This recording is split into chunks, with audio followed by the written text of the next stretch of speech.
atau Idul Fitri hari kedua. Alhamdulillah ya, kita sudah sampai di hari kedua. Kemarin pasti ramai banget.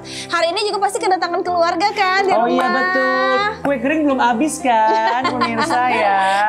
THR apakah sudah habis dibagikan? Buat yang mendapatkan atau yang anak-anak kecil baru lagi menghitung pundi-pundi. Buat bapak ibunya yang kasih THR udah habis kan THR-nya. Seru banget ya, hari kedua kita masih bisa menemani pemirsa dari ruang tengah tempat berbagi informasi penuh makna. Betul, masih suasana lebaran. Yes, hangatnya lebaran. Lo kerasa gak sih Mal tahun ini? Berarti nih tangan gue nih darahnya kalau lo belah nih santan udah nih. Habis makan semuanya. Beberapa hari ini pasti kalian makannya dari hari pertama pokoknya malam takbiran udah semuanya santan udah. Iya benar. Nah, bagi beberapa orang lebaran itu kan jadi momen berkumpul keluarga ya, Mal ya. Itu pasti deh mereka pada mudik untuk ketemu sama keluarga besar. Tapi beberapa orang juga mungkin harus lebaran jauh dari keluarga. Iya betul. Boleh nggak kita ngobrolnya karena ini suasana lebaran juga sambil duduk? Oh iya boleh lah. Sambil makan kue kering. Boleh. Iya kan? Udah cantik. Masa berdiri gitu. Dari kebun kacang ya? Dari kebun kacang. Kenapa kita kebun kacang? Aku kan keluarga banyak di kebun kacang. Kalau aku lebaran di kebun kacang kayak itu, begini. Kayak gini. Shimmer gue. Shimmer luar biasa. Mal, by the way, hari lebaran kedua. Makan dulu boleh loh? Nanti aja. Karena aku kalau lagi nge-host gini kan kalau makan takutnya kering gitu. Takutnya seret atau gimana. Nanti ya disediain ya opor gitu ya kan. Nah itu Mal, jadi nggak banyak juga orang yang, kok nggak banyak juga sih, nggak sedikit juga orang yang lebarannya itu harus jauh dari keluarga dan dari rumah. Setuju, karena itu kita harus punya kayak semacam empati sama simpati juga buat mereka gitu kan. Iya, seperti video berikut ini pemirsa yang mau sama-sama kita lihat, ini dia. Nah ini momen lebaran tapi lo lagi merantau dan gak ikut kumpul keluarga. Nggak semua orang punya kesempatan ketika hari lebaran itu, walaupun dia misalkan lagi berpendidikan di luar negeri atau apa gitu ya, atau bukan di luar kota gitu ya, nggak bisa pulang, nggak semuanya bisa pulang loh. Iya paham banget sih, jadi kegiatannya itu mungkin setelah sholat id pulang.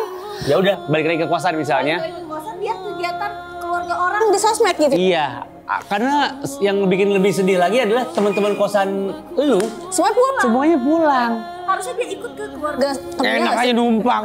Masa keluarganya numpang? Ini mungkin agak sedikit sedih ya, tapi selama kita punya handphone mungkin bisa sambil video call keluarga. Ya, walaupun gitu. Tidak semaksimal ketika kita tetap bertemu langsung. Betul. Inilah dia lebaran versi anak rantau dalam negeri ya. Iya, semoga esensi lebarannya tetap dapat gitu ya. Hari kemenangannya tetap dapat meskipun sedang tidak dekat dengan keluarga. Nah, kita punya yang lain yaitu versi anak rantau di luar negeri lebih jauh lagi pemirsa. Ini dia. Nggak kelihatan sedih guys.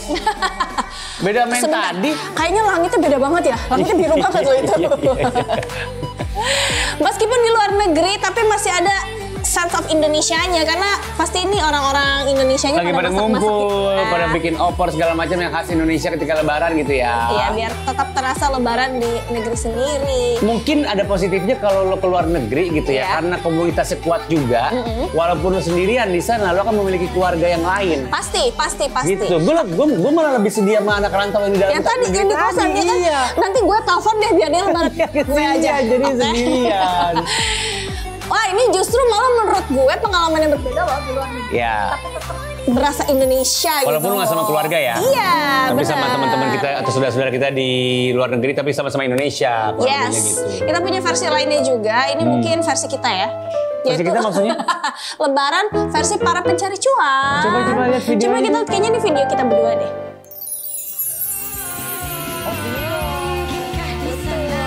Pilot. Harus ganteng itu ya, Mas? Boleh biasa aja nggak? Nggak usah gitu. Senyumnya tuh biasa aja. Oh, bukan pilot ini, kereta, Bahlul. Iya benar. Tapi dia bukan di dalam pesawat ya. Jadi yang ngeluh libur cuma seminggu pas lebaran, kenalin nih, malam takbiran kerja lebarannya di kereta. Apa sih? Dinas Subuh. Lebarannya Dinas Subuh. Masya Allah, terima kasih. Terima kasih sudah melayani kita, ya kan? Ini juga berlaku buat driver MRT. Betul. Biasanya kan kalau malam takbiran kan dilamain tuh. Jadi lebih panjang ya. Ya, terus yang kerja-kerja di mall. Yang kerja di mana lagi? Macam-macam lah. Yang hari lebaran kerja di tempat-tempat wisata. Banyak juga. Iya. Banyak juga. Gitu. Bahkan di hari H setelah sholat Id dia masuk kerja juga banyak. Iya. Nah itu tadi kita udah lihat ya kayak beberapa kondisi orang ketika lebaran. Ada yang berkumpul, ada yang tidak berkumpul, ada yang merantau, ada yang harus kerja gitu. Bahwa nggak semuanya sebahagia itu, sevis itu. Betul. Gitu ya. Jadi tapi banyak sisi lain lah. Tapi semuanya tetap sama esensinya itu hari kemenangan ya. Betul. Ya, setelah 1 bulan kita berpuasa. Intinya sebenarnya itu, bukan cuma kumpul-kumpulnya doang. Sesuai dengan tema kita kali ini ya pemirsa ya, sisi lain hari lebaran. Betul. Jadi kita akan membahas tentang sesuatu yang mungkin kayaknya nggak terpikirkan sih sama kita sehari-hari. Kalau kita lebaran sama keluarga udah biasa, lebaran sama teman-teman udah biasa. Tapi pernah nggak sih kepikiran bahwa ada teman kita, saudara kita yang mungkin punya kondisi tertentu, tapi juga merayakan lebaran. Bagaimana lebaran mereka ini? Mereka ini yang kita maksud teman-teman kita yang bisa kita bilang sebagai ODGJ gitu ya. Kan mereka juga memiliki keinginan untuk merayakan hari kemenangan ini. Tapi seperti apa bentuk perayaannya dan bagaimana orang-orang di sekitar mereka gitu kan merayakan hari kemenangan ini. Betul. Itu yang mau kita lebih gali lebih jauh lagi. Nah untuk itu kita akan mengundang seseorang yang sempat viral nih waktu itu 2 tahun lalu lah kurang lebih ya. Karena dia luar biasa sekali merawat ibunya yang mohon maaf mengalami gangguan kesehatan pada saat itu. Kesehatan mental terutama. Ya selama kurang lebih 11 tahun loh. Luar biasa. Dan ia adalah Tiko. Halo, assalamualaikum. Waalaikumsalam. Selamat datang Silakan duduk Tiko. Tiko, apa kabar Tiko? Alhamdulillah. Selamat lebaran ya. Ya, selamat lebaran juga. Alhamdulillah. Agak berbeda jauh sekarang kita melihat Tiko dibanding 2 tahun yang lalu gitu ya. Jadi, tapi mungkin ini kita sekalian nge-refresh juga sebelum ngobrol-ngobrol sama Tiko untuk mengingatkan kembali apa yang dibicarakan Asbu tadi yang viral 2 tahun lalu. Kita lihat tayangan berikut ini dulu pemirsa. Kisah Tiko yang merawat sang ibu selama 11 tahun di rumah yang terbengkalai bahkan tanpa listrik dan juga air viral di media sosial. Nah setelah viral, sejumlah relawan pun tergugah untuk menolong Tiko dan juga ibunya. Selama 11 tahun, Tiko berjuang untuk merawat sang ibu di sebuah rumah besar yang terbengkalai. Kisahnya pun viral di media sosial. Diketahui, Tiko dan ibunya tinggal di rumah tak terurus itu, bahkan tanpa air dan listrik.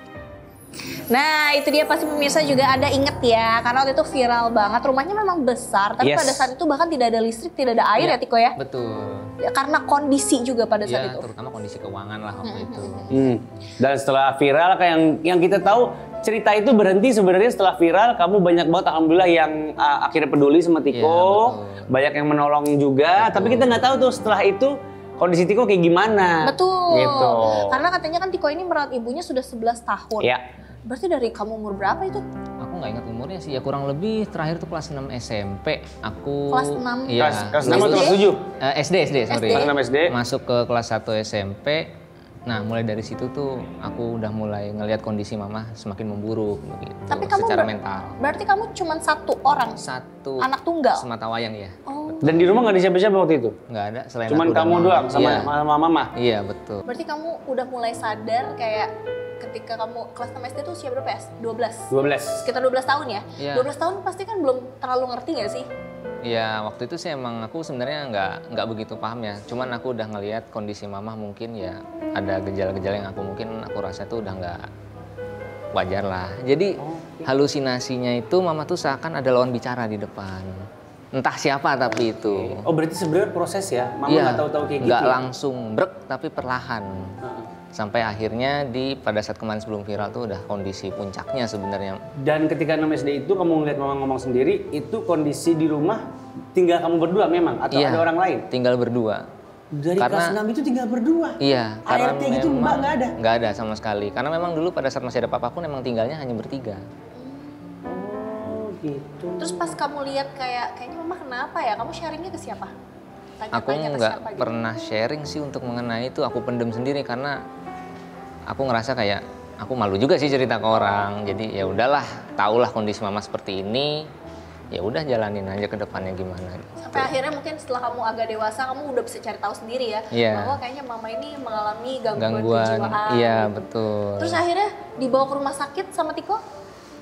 Aku waktu itu sih mau bawa ke rumah sakit ya, cuman ya mungkin kapasitas satu dari segi ekonomi dan keuangan aku kan nggak tahu juga kan, dan prosedurnya gimana juga aku nggak tahu, jadi ya ngerawat apa adanya aja di rumah begitu. Ya sehari-harinya ditemenin lah dengan kondisi yang seperti itu.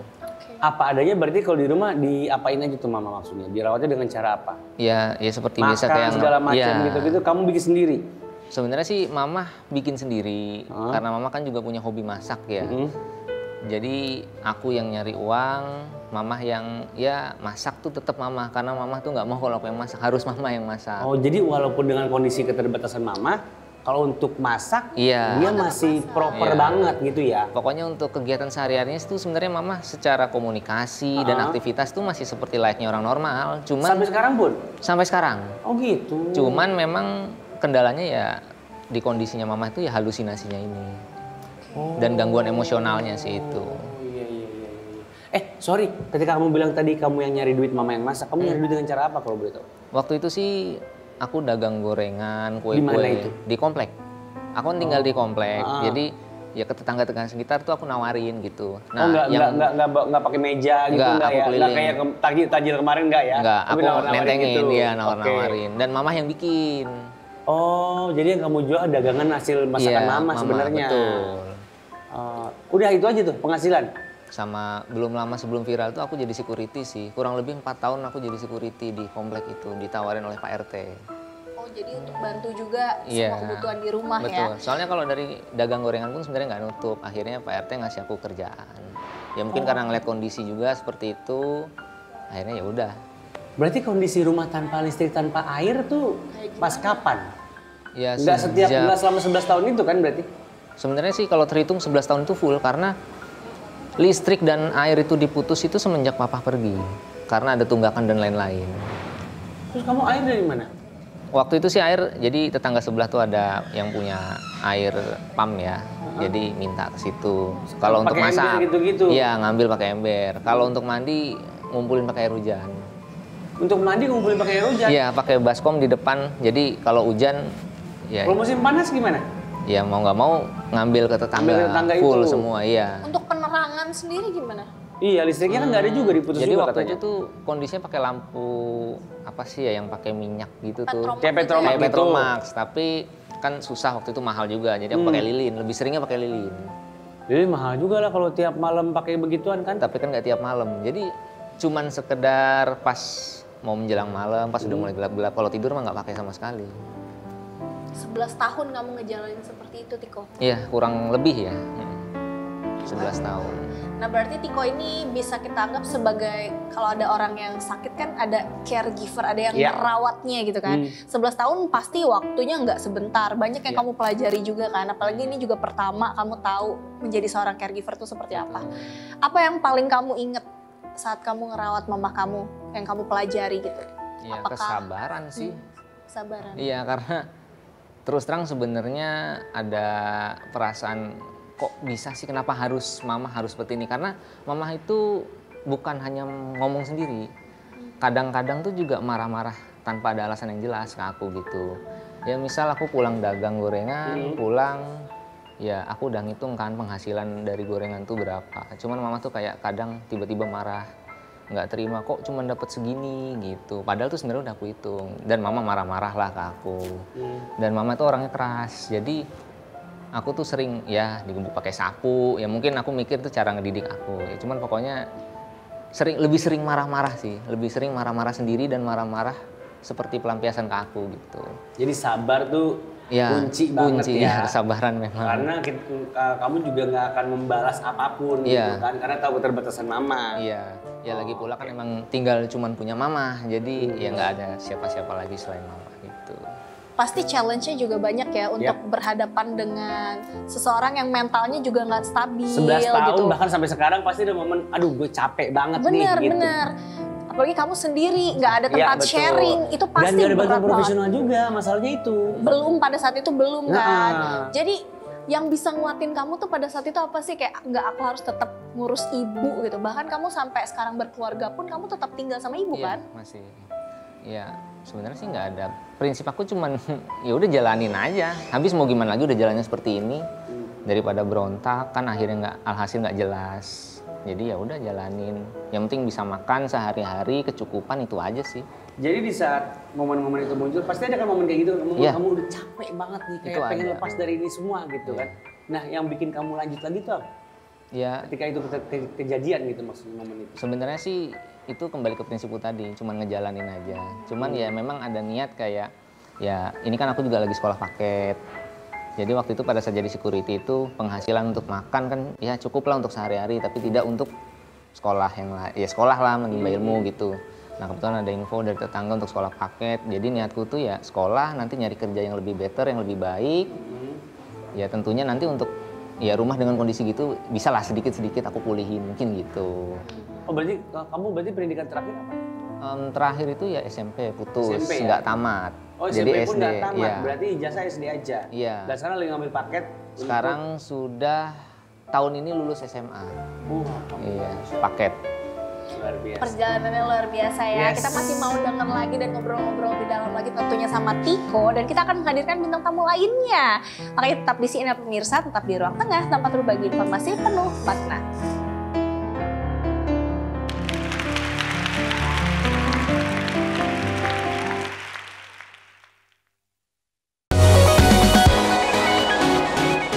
Pemirsa masih di Ruang Tengah, tempat berbagi informasi penuh makna. Masih dengan Tiko di sini. Kita udah bahas-bahas tentang bagaimana Tiko sudah merawat ibunya selama 11 tahun ya. Sendirian. Sendirian. Tanpa bantuan profesional. Betul, dan sekarang alhamdulillah Tiko sudah berkeluarga. Betul. Jadi sudah ada istri dan sudah ada anak juga ya? Iya. Kaget sih gua begitu dengar, lah udah lu berkeluarga. Kenapa emangnya Mal? Ya enggak, ini Tiko aja baru viral kan 2 tahun lalu. Itu udah berkeluarga belum 2 tahun lalu? Belum. Berarti baru kan? Iya, pada saat viral tuh baru berkeluarga. Iya. Ketemu istri Alhamdulillah banget. dapet jodoh ya, Sebenarnya- ketemu jodoh.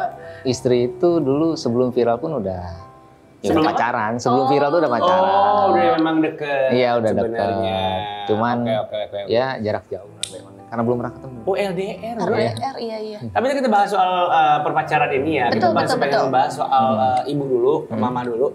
Mama sekarang kondisinya seperti apa nih berarti? Alhamdulillah kalau aku bandingan ya dari yang dulu dan sekarang tuh 80% jauh lebih baik. 80%. Iya. jauh lebih baik. Berarti Hampir sempurna. pulih, ha? Iya, hampir pulih.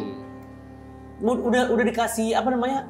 Sejak viral mungkin ada bantuan profesional kah atau Iya, apa gitu? ada beberapa memang yang waktu itu membantu sesuai kapasitasnya membawa mama ke profesional ke rumah sakit. Dan memang ada beberapa diagnosa dokter, di situ dikatakan bahwa mama itu skizofrenia akut karena memang sudah terlalu lama tanpa penanganan yang cepat. Jadi ya udah katanya sih nggak ada harapan untuk bisa pulih sepenuhnya.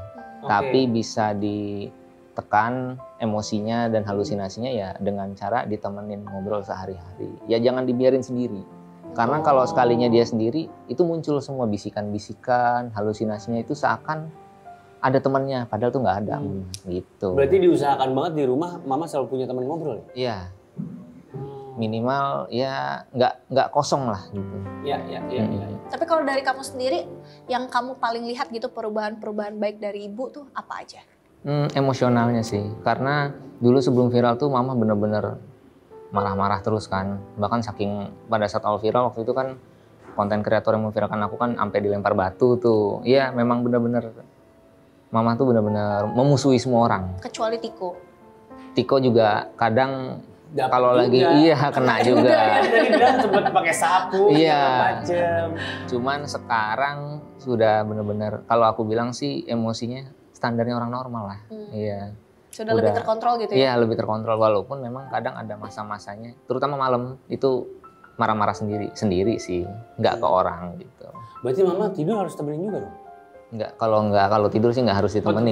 Kalau dia sudah terlelap, ya nggak apa-apa ditinggal. Iya, nggak Tapi apa-apa. sebelum tidurnya Sebelum ditemenin nggak? tidurnya ditemenin. Pokoknya sih nggak perlu 24 jam terus ditemenin. Yang penting ada teman, merasa ada yang menemani dia. Iya. Berarti kehadiran aja Kehadiran cukup aja banget udah sebenarnya cukup, ya iya. untuk mencegah halusinasinya muncul lagi. Betul, karena aku rasa mungkin mama tuh merasa trauma, takut ditinggal lah atau apalah Oh gitu. iya, jangan-jangan triggernya itu. Karena ya mungkin mohon maaf mungkin dulu kondisinya mama segalanya punya, lalu tiba-tiba nggak ada, merasa mungkin dia udah nggak punya apa-apa selain Tiko mungkin. Nanti kalau Tiko nggak ada, ya mungkin itu yang mama takutin gitu.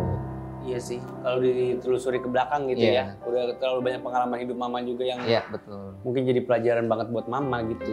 Jadi kalau sekarang Tiko ngeliat perkembangan mama gimana? Iya, bagus banget sih karena sekarang aktivitas normal pun bisa masak. Tadi udah bisa belanja ke warung keluar. Oh mantap. Iya, Bisa transaksi dong ya? Bisa. Bisa normal Sosialisasi ke tetangga, ya walaupun nggak sering juga. Pokoknya nggak seperti dulu yang memusuhi. Kalau dulu kan tetangga mau ke rumah ya niatnya baik lah, mau silaturahmi atau mau ada ngebantu atau apa. Itu mama pasti marah-marah, ngeludahin, suruh diusir lah segala macem. Kalau sekarang nggak, malah disuruh masuk, suguhin makanan, diajak ngobrol. Oh gitu. Jadi bisa jadi justru karena respon dari mama itu yang bikin orang-orang sekitar yang sebenarnya pengen bantuin Tiko dari kecil, itu jadi agak mundur-mundur sedikit gitu ya. Karena mama waktu itu segalak itu. Iya, takut. Jadi pada takut. Oh gitu. Wah, luar biasa ini cerita Tiko sama ibunya nih. Jadi cerita yang luar biasa ya. Ternyata setelah ngobrol lebih dalam lagi, seperti menghangatkan hati kita ya Mal ya. Namun tidak hanya Tiko aja nih, kita juga punya bintang tamu yang tentunya punya cerita yang penuh inspirasi juga. Tapi sebelum kita undang, kita mau lihat dulu video yang berikut ini. Pemirsa Ruang Tengah, bintang tamu kita berikut ini merupakan seorang pemilik panti rehabilitasi disabilitas mental di Kabupaten Bekasi. Yayasan tersebut dibangun pada tahun 2005 dan setiap tahunnya yayasan tersebut terus berkembang menjadi sebuah rumah yang aman dan nyaman bagi para ODGJ. Yayasan ini tidak serta-merta ada, melainkan dibangun dari hasil kerja keras seorang Marsan Susanto. Sebelumnya, ia berprofesi sebagai seorang kusir delman. Namun suatu hari, hatinya terketuk karena melihat seorang ODGJ yang berada di tempat pembuangan sampah. Cerita Marsan Susanto yang penuh inspirasi ini akan dibagikan hari ini secara lengkap hanya di Ruang Tengah, tempat berbagi informasi penuh makna. Sudah hadir bersama kita di sini yaitu Pak Marsan Susanto. Halo Pak, selamat siang. Bapak apa kabar Pak? Alhamdulillah baik. Alhamdulillah dan baik. Sehat jiwa juga. Sehat jiwa. Itu paling penting Pak. Sehat jiwa. Intinya waras. Gitu. Ya kan sehat jiwa kan kewarasan juga. Iya gitu. benar. Jadi pemirsa, Bapak Marsan ini adalah seorang pemilik panti rehabilitasi disabilitas mental. Betul. Dan tadinya katanya kusir delman. Betul. Bapak itu sebenarnya kalau dari cerita itu nggak nyambung, Pak. Ini kan delman. Kuda ya? Iya, kuda. Lalu orang. Transportasi. Tahu-tahu jadi pemilik yayasan untuk teman-teman disabilitas. Piye ceritanya, Pak? Ya kan makanya nggak nyambung kan yang kita rawat ini kan orang nggak nyambung juga kan gitu. Oh iya benar. Benar. Benar juga sih Pak. Ini sebenarnya dark jokes ya teman-teman. Terus kita ketawa lagi. Iya jadi tahun 92 itu kan saya kusir tuh narik anak-anak di komplek gitu. Ya jadi situ ada ODGJ yang sudah di komplek itu sudah berbulan-bulan mungkin udah bertahun barangkali di situ gitu. Nah saya melihat awal pertama itu mau nggak punya rasa hati ibah atau peduli gitu.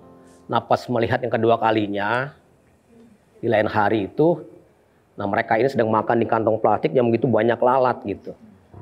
Jadi saya pas melihat itu semalaman kepikiran aja gitu. Nah akhirnya setelah itu besok sore saya bawa pulang tuh Steken Delman. Itu awalnya. Waktu itu usia si orang ini berapa? Maksudnya masih anak-anak atau sudah dewasa sebenarnya? Kurang lebih hampir 30 ada. Oh udah dewasa. Gitu. Oh berarti orang di sekitar lingkungan Bapak ya gitu ya? Bukan tempat saya narik dia jauh dari tempat saya. Kan di tempat saya kan belum ada perumahan. Saya kan narik di perumahan komplek itu. Narik anak-anak kalau sore itu. Di situ gitu. Sejak saat itu akhirnya dibawa ke rumah. Nah hasil pemikiran semalaman bahwasanya barangkali hewan pun yang tadi dimakan tuh mungkin nggak doyan gitu. Nah ini kok manusia gitu. Nah kita kan mungkin derajat kita ini lebih tinggi dari mereka. Jadi apa yang kita perbuat gitu. Cuman itu aja konsekuensinya gitu. Kalau untuk cita-cita mah nggak ada yang orang cita-cita itu nanti saya kalau udah dewasa ngurusin orang ODGJ nggak ada gitu. Nggak maksud saya tapi waktu itu sejak saat itu tinggal di rumah Bapak atau gimana? Iya, saya bawa pulang. Pada waktu itu anak saya baru umur, ada yang masih nyusu, ada yang baru sapian gitu. Dan rumah saya pun memang sangat kecil. 100 meter tuh udah berikut kandang kuda gitu. Nah pas saya bawa pulang, turun dari delman, istri saya bareng gendong anak saya tuh yang nomor 2, dia sambil melihatkan gitu. Barangkali kok ini orang gila dibawa pulang kok, mana rambutnya gimbal dan lagi nanti apa membahayakan. Itu menurut istri saya, penafsiran saya gitu. Ya akhirnya dengan cara kita memberikan suatu meyakinkan untuk istri kita supaya dia nerima, ya akhirnya sampai dia sehat pulang ke rumahnya gitu, ODGJ itu gitu. Berapa lama itu Pak? 3 bulan. 3 bulan tinggal di rumah Bapak, kondisi ada istri, ada anak masih kecil, masih menyusui juga anaknya gitu ya. 3 bulan tinggal di situ, abis itu di Bapak rawat gitu ya? Iya. Berarti makan Bapak yang kasih? Semuanya? Mandi gimana? Mandi kita mandiin. Kan mereka nggak mau mandi. Iya, mereka kan maksudnya kan dia rambutnya gimbal tuh. Pas saya cukur pakai gunting rambut kuda tuh yang buat ngukurin kuda, saya cukur kan tuh keras rambutnya tuh. Nah setelah saya cukur kan rambutnya gimbal, saya lempar dah tuh. Saya lempar tuh rambutnya juga masih tetap berbola kayak bola begitu. Saking nggak pernah kena airnya tuh. Karena dia nggak pernah mandi, pernah air kan saya ngompak tuh kayak, dulu kan Koba Dragon tuh, ngompak pakai ember. Nah pas saya pegang tangannya, saya mandiin, dia nggak mau tuh, jadi main tarik-tarikan. Akhirnya saya siram aja dah tuh. Nah setelah saya siram, ada lap nih bekas mandiin kuda nih, saya gosokin dah tuh badannya, tangannya tuh. Itu kotorannya kayak air adukan semen di ember. Saking sudah lama tidak mandi sudah ya lama Pak ya? Gitu. Dan akhirnya butuh memberikan penjelasan ke keluarga ya. Dan akhirnya keluarga nggak apa-apa tuh 3 bulan di situ tinggal. Ya kan dia kan yang terlantar, nggak tahu di mana keluarga yang jelas. Pokoknya istrinya jadi nggak apa-apa gitu, karena Bapak kasih penjelasan. Ya, tadi kita meyakinkan istri gitu bahwa ODGJ pada intinya masyarakat nih, orang awam ini kan takut mau ODGJ. Apalagi tempat saya tuh, waduh, ada yang sampai melukain orang, ada yang merusak pot orang, ada yang sampai membunuh kakaknya yang sekarang jadi ngelainin warung, jadi binaan tuh, yang sekarang dia ngelainin warung tuh. Udah sehat tapi keluarga dan warga tuh nggak mau nerima gitu. Itu. Jadi stigma tadi ini masih tinggi di masyarakat ya. Tapi yang bikin kita penasaran juga Pak, dari satu jadi berkembang segitu banyak kayak di video, gimana ceritanya? Itu kan berarti ada waktu kosong dong pas dia pulang nih. Lama. Bapak udah jadi kayak keluarga asli lagi tuh. Nggak ada ODGJ dalam rumahnya kan? Terus ketemu lagi. Terus gimana nih? Singkat katanya nih, biar tuntas dan ceritanya biar tuntas gitu ya. Gitu. Tuntas ini Pak. 3 bulan ini dia sehat. Jadi setiap saat saya menanyakan tadi nama, alamat, dan nama orang tua tuh. Nah, dalam 3 bulan penuh itu, saya tanya nama dan alamat nggak berubah-ubah. Berarti menurut saya ini, walaupun saya bukan psikolog gitu ya, kita punya pengalaman sedikit, berarti nih, kalau ODGJ bicara itu nggak berubah-ubah, apa yang kita tanya, itu berarti benar. Nah, akhirnya saya suruh pulang tuh. Naik 3 perapat di Tambun, pulang lagi ke Kerawang.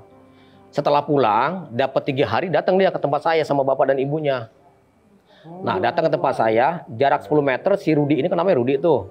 Si Rudi ini nunjuk saya, Bu bapak ini Bu yang rawat saya, ibu jangan dipercepat. Tiba-tiba ibunya menyium kaki saya tuh, saya angkat.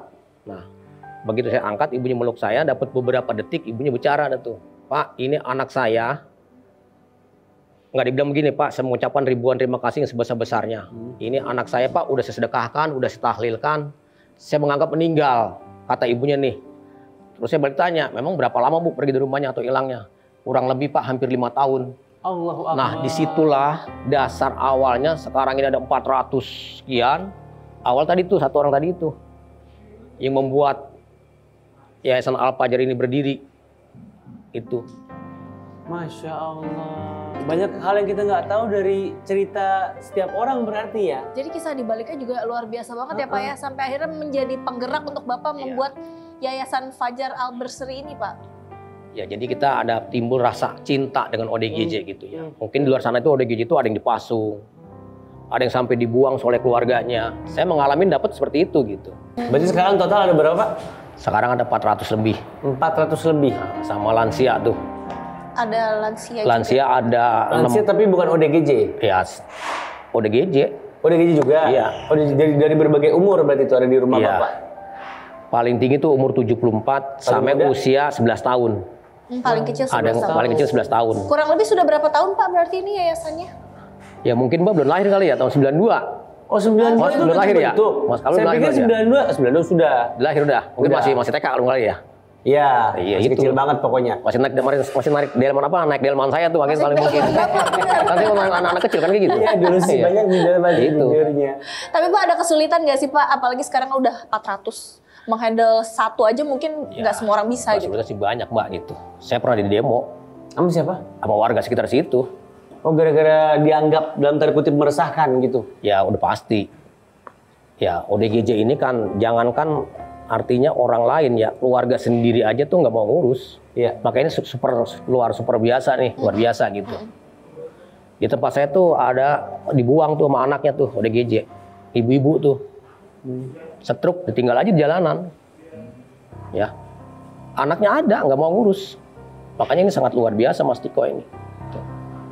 Jadi ODGJ ini memang apa ya, di masyarakat ini masih ini gitu, masih tinggi, Masih negatif ya, banget. betul. Jadi bahkan dalam tanda kutip masih nggak banyak yang mau ngurusin lah kurang lebihnya gitu ya Pak. Oke, luar biasa perjuangan seorang Pak Marsan ya. Banyak banget inspirasi, baru ngobrol sedikit aja pemirsa, inspirasinya udah banyak banget dari dua bintang tamu kita ini. Kita harus lanjut lagi abis yang Iya dong, karena ini juga sesuatu yang baru pastinya ya. Mungkin juga buat pemirsa di rumah, kita akan ngobrol-ngobrol lebih dalam lagi bersama Pak Marsan dan juga Tiko. Tapi setelah yang satu ini, tetap di Ruang Tengah, tempat berbagi informasi penuh makna.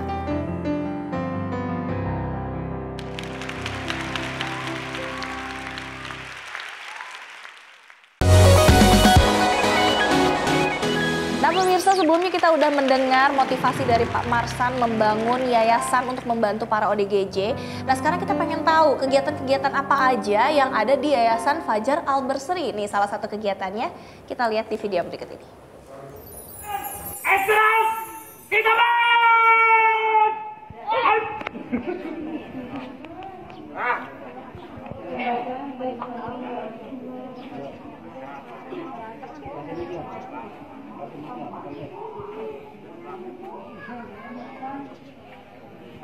Pancasila. Satu. Ketuhanan yang Maha Esa. Dua. Kemanusiaan yang adil dan beradab. Tiga. Persatuan Indonesia. Empat. Kerakyatan yang dipimpin oleh hikmat kebijaksanaan dalam permusyawaratan perwakilan. Nah, itu salah satu kegiatan yang ada di Yayasan Fajar Al-Berseri. Itu upacara, Pak. Itu rutin, Pak. Dilakukan setiap Senin apa gimana, Pak? Ya tergantung cuacanya gitu. Kalau cuacanya hujan mereka nggak mungkin gitu. Tapi kalau lagi cerah terus-terusan berarti tiap Ya. minggu sekali? Enggak Minggu sih, sekali, enggak juga? kan diganti olahraga gitu, senam gitu, senam. Terus juga ada pengajian. Oh iya? Ada jadwalnya, kita ada pengajian. Jadi pengajian itu seminggu 3 kali. Kalau upacara bisa 2 minggu sekali. Kalau olahraga juga seminggu sekali gitu. Pak, kalau boleh tahu kondisinya pasti kan berbeda-beda tuh. Betul. Kalau kita ngomongin orang dengan gangguan kejiwaan ini kan simptomnya beda-beda, gejalanya beda-beda. Yang biasa Bapak tangani yang di yayasan itu seperti apa sih? Masih pada bisa berkomunikasi kah? Atau halusinasi semuanya atau gimana Pak? Ya jadi ODGJ ini sebetulnya beda-beda gitu. Cuman bahasanya kan ODGJ, kategori kan ODGJ. Ya, secara umum tapi aja ada gitu yang ya. berat, ada yang ringan, ada yang sedang. Yang berat seperti apa, yang ringan seperti apa, yang sedang seperti apa.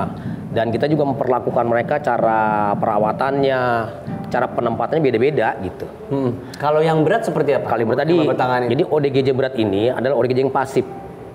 Mereka sudah tidak punya rasa perasaan atau rangsangan keinginan, itu nggak ada. Misalkan nih salah satu ODGJ di jalan kereta nih, taruh di situ dah tuh. Karena ada kereta lewat nih, dia nggak bakal lari atau apa gitu. Dia buang air di situ, kencing di situ. Bahkan juga dia sudah tidak peduli sama dirinya, tidak pakai busana gitu. Ini termasuk ODGJ berat. Kalau yang masih banyak keinginannya, ya walaupun tadi keinginan itu mungkin nggak sesuai dengan kita yang normal, itu artinya dia ada rangsangan keinginan, itu termasuk ODGJ sedang. Nah, yang ringan tadi seperti orang normal, cirinya tadi bicara dan perilaku. Tapi kalau tentang masalah main HP, kayak uang segala macam, happy dia tahu. Oh gitu. Nah ini tadi termasuk ODGJ ringan gitu, masih bisa berinteraksi dengan orang, tapi dia tidak punya prinsip hidupnya. Satu, tidak punya rasa tanggung jawab ketika dia diberikan suatu tugas, dia nggak punya tanggung jawab gitu.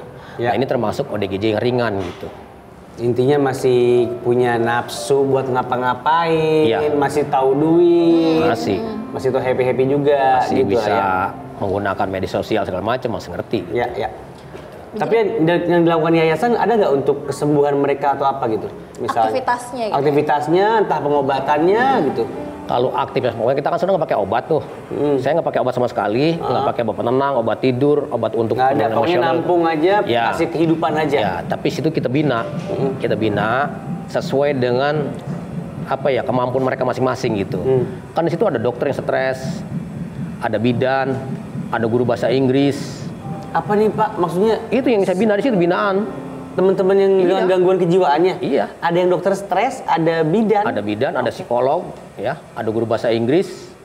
Oh gitu. Bahkan juga ada Habib. Ada Habib. Habib stres. Termasuk juga ada ustadz juga gitu. Karena tempat saya ini kan udah jauh-jauh tuh ya, yang dititip oleh keluarga gitu. Ada yang dari Papua, ada yang jauh-jauh lah gitu.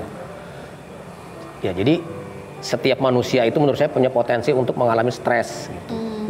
Stres itu bukan ODGJ gitu, Iya, stres iya, gitu. iya. Tapi kalau berkelanjutan bisa jadi ODGJ gitu. Nah terus tadi yang tadi Mbak bilang, kita kan di situ nggak pakai obat, tadi kita lebih banyak tadi pada pembinaan mental, pembinaan spiritual, pembinaan rohani. Inilah yang membuat untuk mereka ini bisa berubah.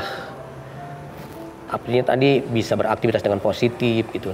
Di tempat saya itu yang bekerja kebanyakan binaan gitu, ODGJ, yang masak, yang nyuci, yang kebersihan, yang belanja gitu. Kan kita kan menghargai mereka ini kan ketika mereka ini sudah memang kita nyatakan sekian persen gitu. Nah ketika kita berikan suatu tugas, mereka itu sangat dihargai. Merasa dimanusiakan ya? Manusiakan. Setelah tenaga dia kita pakai, kita berikan kompensasi supaya dia merasa semangat gitu. Nah disitulah ternyata mereka ini butuh dihargai, butuh disupport, butuh juga diberikan harapan. Itu yang saya lakukan terapi-terapi seperti itu gitu. Jadi nggak pakai ngamuk-ngamuk nih kasih penenang tidur atau tenang gitu, enggak gitu. Makanya kalau dokter kan bilangnya kalau ketika dari rumah sakit tuh ODGJ ini nggak boleh putus minum obat, harus minum obat terus sepanjang masa. Kenapa? Karena dokter udah tahu ketika obatnya putus nanti dia akan kembali lagi gitu. Mungkin juga kalau mungkin udah bagus mungkin dikurangin gitu. Obatnya kalau saya kan sama sekali enggak. Kalau udah sehat ya sehat alami gitu. Jadi natural aja Pak Natural aja gitu. Memang beda penanganan dengan rumah sakit dengan di panti itu beda gitu. Ya bedanya karena kan saya bukan dokter gitu ya. Kembali lagi saya kan kusir delman. Jadi saya nggak bisa memberikan obat gitu. Iya benar. Gitu. Benar. Jadi lebih menyediakan kegiatan-kegiatan Betul. yang gunanya untuk meningkatkan kesehatan kesehatan mereka betul. gitu. Jadi selain memiliki kegiatan yang beragam nih, Bapak Marsan dan juga yayasannya ini punya berbagai program yang sangat positif buat para ODGJ-nya. Ini salah satunya kita lihat dari artikel yang satu ini. Dinsos Kabupaten Bekasi apresiasi Yayasan Al-Fajar Berseri angkat bakat warga binaan ODGJ. Kalau dari backdropnya tuh launching single lagu Perdana. Oh, rekaman Pak? Iya. Kayak Ahmad Dhani Bapak. Ada penyanyi juga ya Pak? Bukannya saya, binaan saya itu yang saya ambil dari jalan tuh, dia suka ngamen-ngamen tuh. Karena dia udah ODGJ, akhirnya kan saya ada laporan tuh, ceritanya masuk ke toko, ngerusak masuk toko tuh. Akhirnya saya telepon, saya jemput. Nah, jemput pas kalau malam dia suka nyanyi tuh, suka nyanyi, suaranya bagus gitu. Nah, besok pagi-pagi ini ada acara kegiatan 17 Agustus, dia saya suruh nyanyi. Nah, suaranya bagus. Nah, akhirnya terus dilanjut tuh. Kita panggil tuh si Janet tuh untuk mendidik dia. Oh, Janet. Nah, datang ke tempat saya tuh. Terus? Nah, akhirnya mereka ini suaranya bagus. Akhirnya kita bikin launching tuh. Ada beberapa ODGJ yang bisa nyanyi juga. Nyanyi di situ. Diajak gitu. di situ juga. Iya, gitu. Tapi bintang utamanya tetap si yang suka ngamen itu. Iya. Oh gitu. Wow. Pakai rekaman gitu-gitu Pak? Pakai rekaman. Wih, keren. Jadi kalau sekarang saya cari lagunya di YouTube ada nih? Ada. Janji Manismu. Apa? Janji Manismu lagu. Janji Manismu. Nyanyi siapa namanya? Si Acu. Acu. Cuma di LC namanya situ di LC. LC. Si Elsie. Wah, itu Iya. tuh. Pak, Elsie temen kita tuh. Itu Pak. karena Ternyata- nama artisnya, nama Enggak, panggungnya. tulisannya gimana? Ya saya nggak paham juga. Biar pemirsa nyari nih LC. Buka aja di YouTube tuh, buka aja di YouTube Janji Manismu nanti muncul dia. Ya udah, Janji Manismu ya LC. Elsie. Kalau enggak Aci apa tadi? Acu namanya iya. Acu. Kalau nama Pembinaannya si Acu. Tapi nama panggungnya beda lagi. Panggungnya Elsie. Gak apa, biasa itu. Tapi sebenarnya yang menarik adalah tadi artikelnya tertulis mengangkat bakat, ya kan? Iya. Berarti Bapak emang mau mengembangkan bakat-bakat para ODGJ ini, Pak? Iya, jadi masing-masing dia punya bakat. Itu kan ada yang ahli gambar, ya. Kita bakat kan ahli gambar. Ada yang asli dia bikin apa tuh merangkai bunga. Nah itu kita salurkan juga gitu. Nah ada yang asli tadi apa dia punya nyanyi gitu. Jadi kita arahkan sesuai dengan kompetennya dia gitu. Oke. Tapi penerimaan dari mereka sendiri seperti apa, Pak? Excited gak sih Pak mereka? Excited kah atau malah banyak yang nggak mau menolak gitu? Atau malu gitu. Ya, itu kan berarti udah normal. Kita kan lihat kalau dia udah punya gregetnya nih, ada semangat. Ciri-cirinya orang sehat jiwa itu semangat ya. Nah, teman-teman kita kalau punya semangat itu stres namanya. Kalau punya semangat, punya rangsangan tuh berarti orang secara jiwa tuh sehat gitu. Ya. Nah, mereka ini setelah udah kita coba, dia punya semangat. Nah, terus kita arahkan gitu. Sesuai dengan kemampuan dia. Ternyata juga kebolehannya bagus. Jadi makanya kan ODGJ ini kan di masyarakat kan semua orang, wah ODGJ jangan kasih kerja lah, ntar jadi malah kebanyakan seperti itu. Ternyata juga enggak juga gitu. Ya. Gitu. Menarik kalau ngelihat Bapak Marsan ini udah punya penilaian sendiri terhadap ODGJ, bahkan sudah bisa mengkategorisasikan itu dari pengalaman ya Pak ya? Belajar karena berinteraksi sama mereka terus-terusan ya Pak? Karena kan lama dari tahun 92 hingga sekarang ini hampir 33 tahun ya. Iya betul. Iya. Betul. Udah Masya Allah. Udah cukup lumayan lama. Walaupun nggak punya kemampuan untuk memberikan obat ya gitu, tapi kalau untuk urusan diagnosa kayaknya Pak Marsan udah punya ilmunya gitu loh. Benar. Dan tadi kan kita udah bahas nih pengalaman hidup dari Tiko, dari juga Pak Marsan sebagai perawat ODGJ. Tapi sebelum kita lanjut nih, kita pengen tahu sebenarnya kayak seperti apa ODGJ di mata Tiko dan juga di mata Pak Marsan. Mungkin dari Tiko dulu ya. Karena kita punya point of view berbeda nih dari kedua narasumber kita ini kan. Tiko silakan. Ya gimana ya, kalau aku dari sudut pandang aku kan karena ya ada mamah ya, dengan kondisi mamah seperti itu, dari berdasarkan pengalaman aku mungkin ODGJ itu sebenarnya bukan orang yang sakit. Dia itu hanya ya mungkin kesepian, ada rasa trauma, depresi dan mungkin ketakutan ya entah di masa lalunya ya. Karena sebenarnya seperti yang Pak Haji Marsan tadi bilang, secara medis mungkin kalau dikasih obat terus-terusan kan itu pasti ada efek sampingnya, terutama ke kesehatannya kan. Sebenarnya kalau aku rasa sih ODGJ itu hanya perlu bener Pak Haji tadi dibina, ditemani dan tentunya dikembangkan bakatnya, karena mereka tuh sebenarnya mungkin kesepian, yaitu tadi trauma. Dia hanya perlu mungkin pengen diorangkan. Ya. Iya, pengen dianggap, pengen dihargai. Ya, itu aja sih paling sudut pandang aku mengenai ODGJ. Kalau dari Bapak? Kalau dari Bapak Marsan? Ya, pada intinya setiap manusia itu kan ingin dihargai gitu. Pada intinya kan ODGJ ini kan di luar sana kan nggak dihargai, malah dikucilkan, dijauhkan gitu. Dan terus juga kita harus ada punya rasa empati gitu. Empati dengan tulus, dengan ikhlas, apapun dari segi mereka, baik itu perilakunya, ucapannya. Itu kan kalau mungkin nggak punya tadi kesabaran, ketulusan, pasti kan memang mengundang emosi kita kan seperti itu. Tapi kalau tadi kita ya mau tulus, ikhlas, sabar, ya bersyukur apa yang kita lakukan ini kita bersyukur aja. Ternyata di situ menghasilkan apa ya istilahnya membuahkan hasil yang sangat-sangat nggak semua orang mau kita lakukan, kita bisa gitu. Contohnya aja saya ini kan 400 lebih, itu kan berbagai macam karakter gangguan jiwa, ada yang merusak, ada yang mecahin lampu dan sebagainya. Ada yang jebol pintu teralis. Kita sekarang pakai isolasi itu kalau yang masih agresif gitu. Akan tetapi dengan mudah kita berikan sentuhan secara perhatian, ya, secara empati. Ternyata mereka juga masih punya hati gitu. Lama-lama mereka tuh akhirnya apa? Setelah kita tanya apa sih masalahnya, nah di situ kita jadi tahu masalahnya. Kan orang ODGJ ini kan jadi pola pikir yang berubah. Pola pikir, mindset yang udah berubah, nanti timbulnya apa, dia berhalusinasi, ya, perasaan seujud dengan orang lain. Nah, disitulah mulai terganggu jiwanya gitu. Benar kata Mas Tiko, sebetulnya bukan sakit, jadi pola pikir yang berubah gitu. Iya. Kalau udah mulai parah tadi ya itu penglihatan, pendengaran, berpikirnya udah mulai nggak sesuai, itu termasuk udah ODGJ dah tuh. Jadi kacau gitu. Dan setiap orang punya backstory yang beda-beda ya. Betul. Benar. Tadi kita udah bahas bagaimana sudut pandang Tiko dan juga Pak Marsan tentang ODGJ. Nah, karena kita sedang merayakan Lebaran hari kedua, ya kan? Kita pengen tahu juga suasana Ramadan dan juga Lebaran bagi para ODGJ ini. Bapak mungkin bisa ceritain Pak ke kita di yayasan seperti apa Pak kalau lagi bulan Ramadan terus Lebaran. Mereka aware nggak kalau ini Lebaran gitu misalnya? Lucu ya, kalau saya pribadi lucu gitu ya. Kan begitu menjelang puasa, besoknya puasa nih, malamnya kan saya ini kan tuh. Saya bilang kumpulin. Saya bilang siapa yang mau sahur, mau puasa besok ikut sahur. Nah setelah kita umumkan, pada ikut sahur lah, kurang lebih ada 20 orang. Besok berarti kamu puasa nih ya? Iya Pak, puasa gitu. Nah begitu pagi pada sarapan yang lain nggak puasa nih, ikut makan lagi. Nah ini tadi ya, beda di situ ya, lucu di situ. Nah terus lagi menjelang hari raya Idul Fitri, Lebaran. Itu kita hampir setiap pertanyaan tuh Pak, nanti Lebaran saya dibeliin pakaian nggak Pak nih? Terus Pak nanti ada ketupat nggak Pak nih? Nah kita kan memang jadi satu rutinitas tuh ya gitu. Jadi kita tuh ada acara halal bihalal.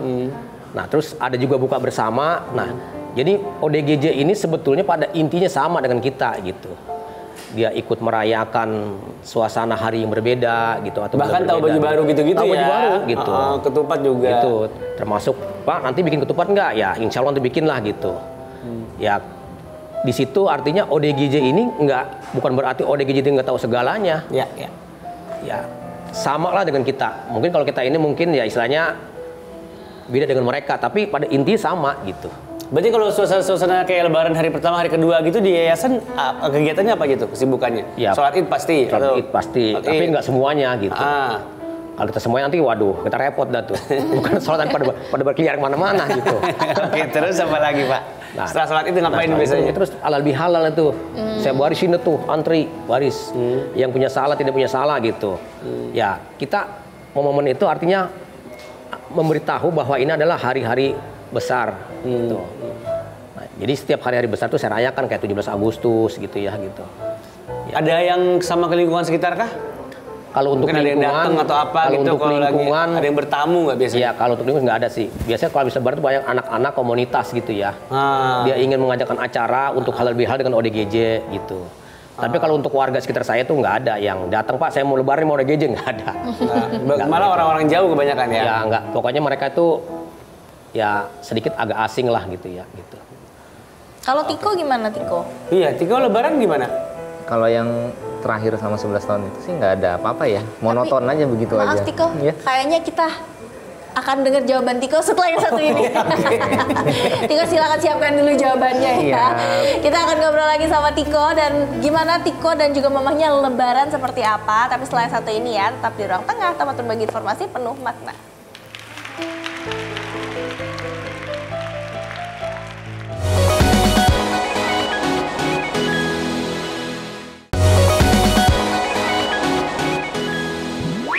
Nah pemirsa, sebelumnya kita sudah mengetahui ya bagaimana suasana Ramadan di yayasannya Pak Marsan, yaitu Yayasan Fajar Al Berseri. Kita mau tahu nih gimana suasana Ramadan Lebaran. Ramadan dan Lebaran di rumahnya Tiko yang tadi udah sempat kita ajak ngobrol juga kan. Udah 11 tahun loh seorang Tiko dia ngerawat ibunya sendirian. Tanpa bantuan anggota keluarga yang lain dan siapapun itu gitu kan. Berarti sudah melewati 11 kali Lebaran. Seperti apa? Dengan kondisi mungkin di awal-awal tidak ada listrik, tidak ada air. Iya, selama 11 tahun itu monoton aja sih, nggak ada ya suasana-suasana spesial, silaturahmi, halal bihalal dan lain-lain. Jadi Lebaran hanya seperti hari-hari pada umumnya? Iya, cuman memang ada ya suasana-suasana barunya paling aku kalau pas itu kan masih kecil ya. Yaitu halal bihalalnya ke tetangga muter begitu. Kamu sendiri? Sendiri. Dan kebalikannya nggak ada warga yang ke rumah aku karena nggak mungkin. Iya, itu doang sih paling untuk suasana. Iya, betul. Tapi kalau sekarang ketika sudah membaik, gimana tetangga ada yang silaturahmi atau Tiko sama Mama mungkin silaturahmi ke tetangga? Kalau Mama keluar untuk silaturahmi nggak mau, cuman ada ya tetangga-tetangga mampir ke rumah silaturahmi halal bihalal semua. Alhamdulillah. Ya. Jadi rumah mulai ceria lagi nih sebenarnya. Mulai hidup kembali ya. Hari rayanya lebih terlihat. Maaf, air sama listrik udah nyala dong? Udah. Alhamdulillah. Alhamdulillah kalau udah 2 tahun soalnya kan sejak viral itu. Iya nih, karena kan sekarang sudah hangat kembali ya setelah 11 tahun kondisi ibu dirawat oleh Tiko dan sekarang sudah mulai membaik. Kita mau lihat nih perkembangan bagaimana kondisi rumahnya Tiko sekarang. Ada foto atau video gitu? Ada kehangatan Tiko dan juga ibunya di bulan Ramadan khususnya. Ini dia.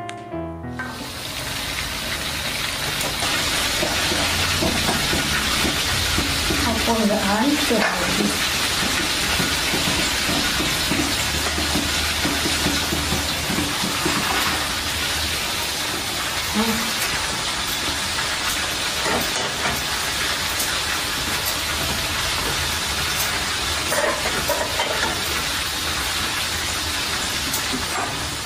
Nah, itu dia lagi masak-masak ya. Ada Chef Tiko tadi ya di situ ya. Iya benar, karena memang mamanya suka masak. Iya benar. Jadi Ramadan tahun ini juga pasti jadi Ramadan yang kehangatannya sangat terasa ya. Kondisi ibu sudah baik, Tiko sudah berkeluarga, sudah punya cucu nih mamahnya. Oh iya? Iya. Ya oh iya kan? benar. Gimana kesan-kesannya Tiko? Ya, ini sih sebuah anugerah juga ya, karena kemarin viral sebuah rezeki juga, mungkin memang udah jalannya seperti ini. Dan kebetulan ngelihat respon dari mama ini di rumah ke cucu juga positif, walaupun memang nggak berani memang ya karena takut kan berat ya. Oh jadi belum megang mama nih? Hanya bercanda-bercanda main. Kalau untuk menggendong nggak berani, karena kalau mama aku paksa sendiri yang nggak mau ya? Iya, karena kalau aku paksa ya? mama itu bilangnya pasti takut jatuh. Ya mungkin karena sepuh jadi nggak berani, jadi ya hanya bercanda-bercanda, ya responnya positif sih. Emosinya kelihatan normal, senang bercanda sama anak kecil gitu. Soalnya sebenarnya sebelum aku punya anak tuh aku punya rasa takut apa nanti gimana ke anak aku, tapi ternyata enggak gitu. Aman-aman aja. Ya alhamdulillah aman-aman. Dan kalau ngeliat Viti yang tadi kayak nggak ada story yang kita tahu tentang Tiko gitu, kayak dari kecil baik-baik saja. Iya, betul, Alhamdulillahnya seperti itu. Dan pasti setelah 11 tahun gitu ya dengan kondisi seperti itu, akhirnya Tiko kembali merasakan kebahagiaan, bahkan nambah ya kebahagiaannya dengan nambah juga anggota keluarganya Tiko gitu. Dan sekarang Tiko kalau boleh tahu pekerjaan sudah settle kah atau? Untuk saat ini kegiatan sih cuman yang konten di platform-platform media sosial segala macam. Udah mulai menghasilkan tuh? Iya, sama istri juga buka usaha dagang kue-kue tradisional. Sama sekarang juga lagi mulai nyoba startup itu kayak sejenis butik tapi jualnya di all shop gitu, baju-baju gamis dan lain-lain. Oh iya. Intinya penghasilan mah alhamdulillah sudah lumayan lah gitu ya. Lumayan, betul. Oke. Nah mungkin terakhir kali ya Mal ya, kita mau tanya juga ke Pemarsan dan juga Tiko, ada nggak sih pesan-pesan singkat aja untuk para pemirsa di rumah mengenai ODGJ ini dan juga hak-hak mereka yang tentunya sama ya sama kita, bahkan di hari Lebaran seperti ini. Terutama untuk mungkin orang-orang yang masih kayak anti banget, tabu banget atau bahkan menghindari gitu ya sama teman-teman ODGJ ini. Silakan Tiko duluan mungkin ya. Kalau pesan aku ya sebenarnya seperti tadi sih, ODGJ ini sebenarnya orang normal biasa. Kita nggak perlu memperlakukan mereka seperti musuh atau mungkin penjahat ya. Mereka kan tidak bisa merasakan bahwa apa yang mereka lakukan ke kita itu adalah hal yang salah. Karena kan tadi pola pikirnya semua udah berbeda seperti kita. Tapi pada dasarnya mereka itu sama seperti kita. Jadi ya itu tadi, kita hanya perlu care ke mereka. Perlu perhatian, perlu mengorangkan mereka, menghargai mereka, dan mensupport mereka. Ya walaupun memang tidak semua orang bisa mungkin seperti Pak Haji Marsan tadi. Itu sih dari saya. Bapak silakan Pak. Ya serasa mungkin sama ya dengan pernyataan Mas Tiko ya gitu. Ya pada intinya mereka itu apapun yang kita lakukan ini, apa yang kita rasakan, mereka mungkin sama perasaannya gitu. Karena pada intinya ODGJ ini kan manusia juga gitu. Ya di mata Allah mungkin sama derajatnya gitu ya, mungkin beda. Nasibnya aja yang kurang beruntung gitu. Nah pada intinya kita sebagai sesama itu ya, baik mungkin masyarakat maupun keluarga, janganlah mereka ini mentang-mentang kan begitu. Nah kalau udah sebut wah mentang-mentang nih, nah inilah mereka memang dalam kesempitan, dalam masalah gitu ya. Nah dalam masalah ini kemudian ini keluarga maupun lingkungan menghimpit dia. Inilah nasib ODGJ yang jadi terpuruk gitu. Ya mudah-mudahan ya para keluarga yang mengalami mungkin kayak Mas Diko ya perlakukanlah mereka sebagai manusiawi, dihargai sebagai manusia seperti biasa, dan mereka juga dihormati dan derajat juga mungkin kita samakan dengan saudara kita yang lain gitu. Gitu mungkin itu.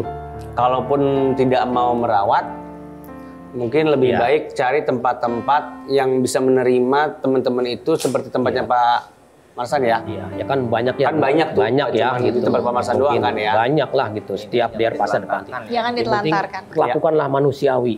Ya. Kalau memang kita nggak mampu, ada yang ahlinya, silakan kita bawa ke ahlinya kan gitu. Jangan dipasung. Jangan disakiti. Jangan disakiti, jangan dilepas juga, ditinggal, janganlah gitu. Ini kan banyak juga terjadi, walaupun mungkin nggak semua ya gitu.